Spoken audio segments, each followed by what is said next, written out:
네, 안녕하십니까. 척추보안관 안풍기 원장입니다.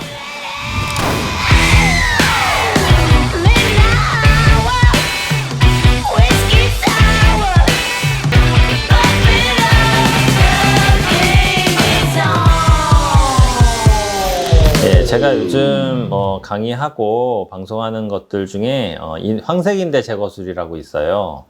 네, 황색인대 제거술에 대한 여러 가지 문의 중에 인대를 제거하면 허리가 약해지지 않겠나 이렇게 우려를 하시는 분들이 계시더라고요. 그래서 인대를 제거했을 때 그러면은 안 좋은 점은 뭐가 있을지 그런 부분들을 한번 설명을 좀 드리도록 하겠습니다.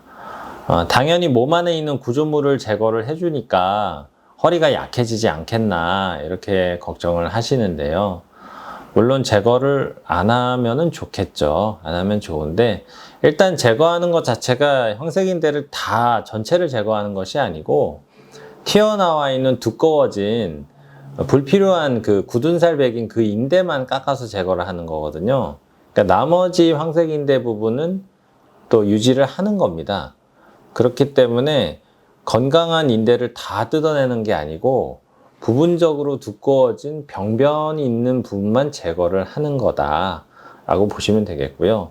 허리를 지지해주는 인대 구조물은 황색인대 뿐만 아니라 360도로 쭉 돌아가면서 여러 인대들이 다 있어요. 그래서 부분적인 인대만 제거해주고 그 주변의 근육과 인대, 나머지 근육과 인대를 잘 보강을 해서 운동을 해서 키워야 되는 작업들이 필요합니다. 그래서 인대는 다 제거하는 것이 아니라 부분적으로 제거를 하는 것이다. 그렇게 알고 계시면 될 것 같고요. 또 하나는 인대를 재건해주는 수술에 대한 또 문의를 많이 주세요.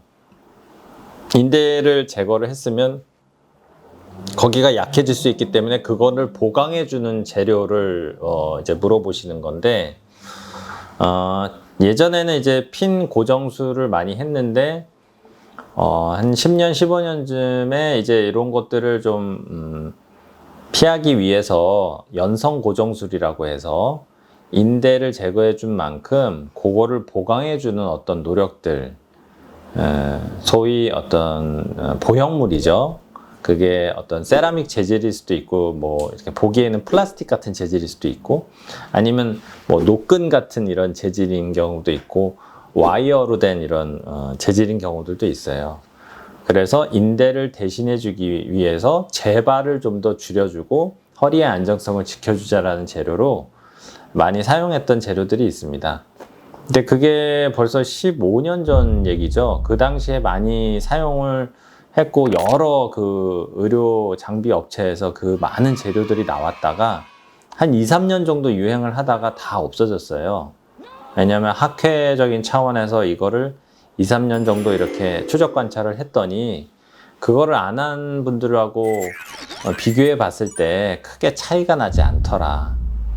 그래서 재료 때도 엄청 비싸고 재발률에 있어서도 그렇게 효과가 없다면은 굳이 이 비싼 재료를 허리에 꼭 넣을 필요가 없다는 거죠. 그래서 인대를 보강해주는 그런 재료들을 이제는 거의 안 하게 됐습니다. 그런데 최근에 또 인대를 재건해주는 병의원들도 또 있다고 하더라고요.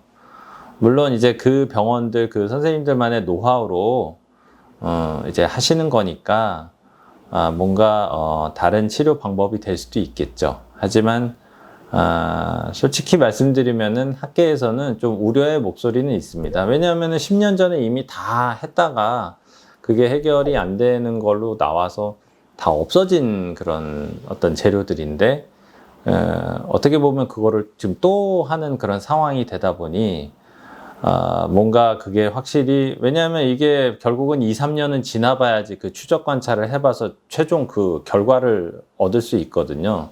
그래서 그러다 보니까 조금 우려의 목소리들은 있죠.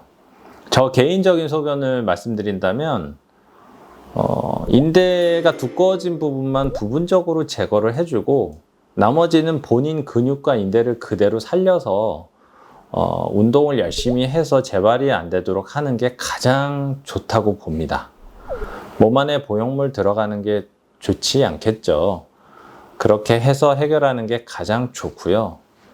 만약에 보형물이 꼭 들어가야 된다면은 아예 확실히 다시는 재발이 없는 40년, 50년 이상 가더라도 큰 문제 없는 이런 어떤 보형물로 가야 되고, 그러려면은 고정술로 가는 게 맞습니다. 제가 말씀드리는 거는 뭐 이게 무슨 특별한 얘기는 아니에요. 일반적인 척추 전문이라면 누구나 다 알고 있고, 학회에서나 모든 대학에서나 연구기관에서도 다 얘기하는 얘기죠.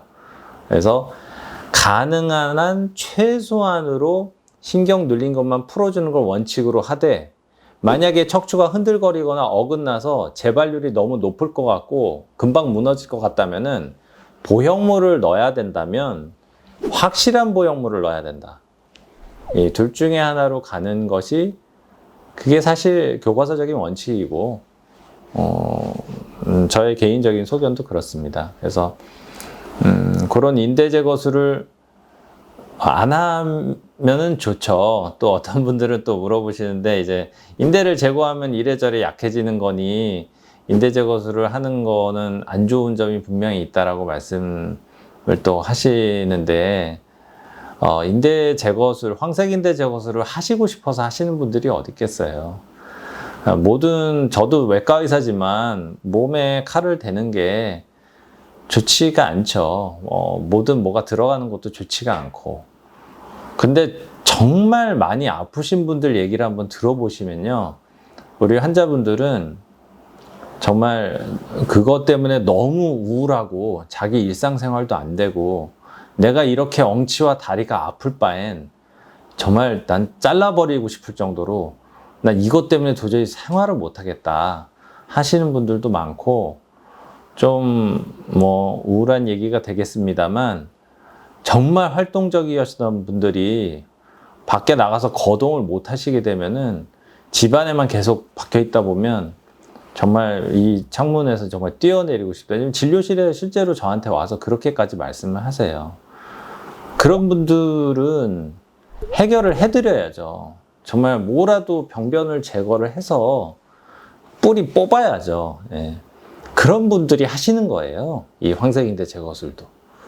가끔 저한테 오셔서 나는 산행도 잘 다니고 어떤 분들은 골프도 일주일에 한두 번은 나가는데 조금 좀 걸으면 좀 이게 자꾸 이게 걸려서 이 스윙이나 이런 플레이가 잘 안 된다. 그래서 나는 요거 황색인대 제거술 하면은 좀 이렇게 더 나아질 것 같은데, 저 그런 경우 안 해드려요. 이 수술을. 왜냐면은 그 정도라면은 이거 할 정도가 아니세요. 일상생활 다 하시고 좀 물론 불편감이 있으시지만 재활이라던가 주사치료로도 충분히 좋아지신 분들은 이런 거 안 하시는 게 맞고요. 근데 정말 일상생활이 안 되시는 어려우신 분들은 이걸 해드리는 게 맞죠. 그래서 황색인대 제거술도 간단하지만 꼭 필요한 경우에, 꼭 필요하신 경우에만 해야 된다라는 부분들을 다시 한번 좀 말씀을 드리겠습니다. 네, 지금까지 척추보안관 안풍기 원장이었고요. 궁금하신 것들은 또 댓글이나 병원으로 연락 주시면 같이 또 상의 드리도록 하겠습니다. 감사합니다.